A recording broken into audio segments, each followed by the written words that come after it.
just a little bit short against Gary tonight.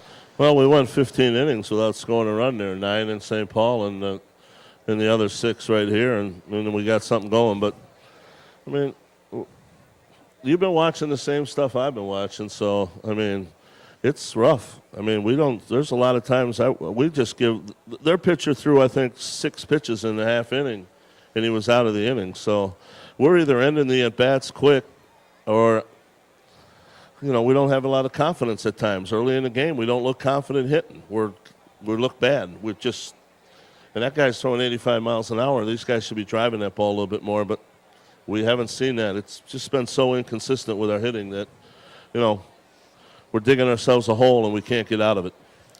Doug, Paul Burnside had to leave with a sore back in the 4th inning. Any early word on whether or not this is going to be debilitating for a while? I don't know what his problem is. He's had it 2 times in a row. He pitched pretty good 5 innings the time before. Tonight he couldn't get to the 4th inning, but it's my fault. It's my fault because I had a chance to take him out of the game right there and bring Joe Harrison to stop that inning, and I let it get by me, and then they scored 3 runs.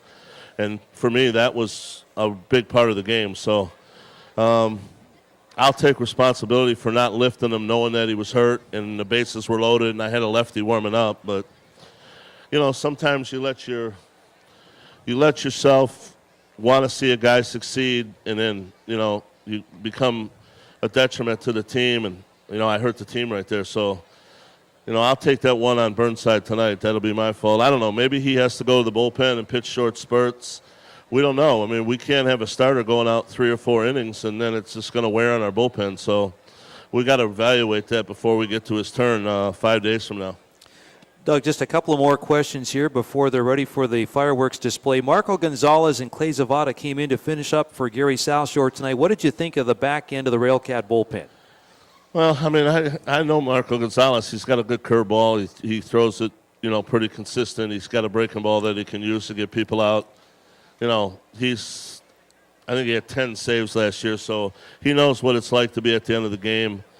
Zavada, I mean, he's not overpowering, but he mixes it up and he pitches to his spot, uses his changeup effectively. You got to go up and sit on something on him or you're going to have a hard time. So our guys just at the end of the game, I mean, Jennings gave him a good at-bat, but it was the lefties had a little bit of a struggle with him because he went to that changeup real quick. Mm-hmm. Yeah, last question for you, Doug. I know that you have a young college pitcher that you brought into St. Paul while we were there earlier in the week. Is that going to be your move as your starting pitcher for tomorrow night, Brian Ernst? Yeah, we're going to go with Brian Ernst. He's a young guy out of East Stroudsburg University.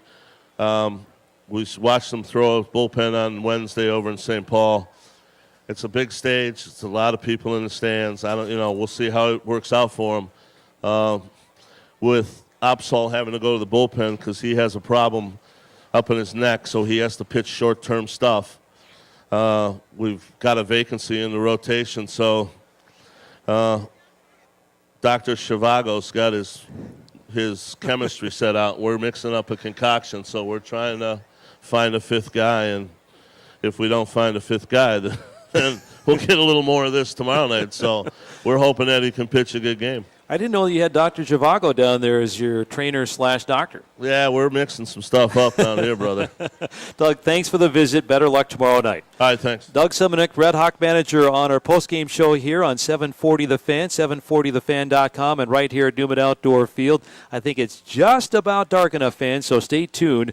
The postgame show with fireworks will continue here in just a couple of moments. The RedHawks fall 6-4 tonight to the Gary South Shore RailCats. Game 2 of the series is tomorrow night. Up next on the postgame show, we'll name our Sweet Dreams player of the game and run down the latest scores from across the American Association. Again, the final, Gary South Shore 6, Fargo-Moorhead 4.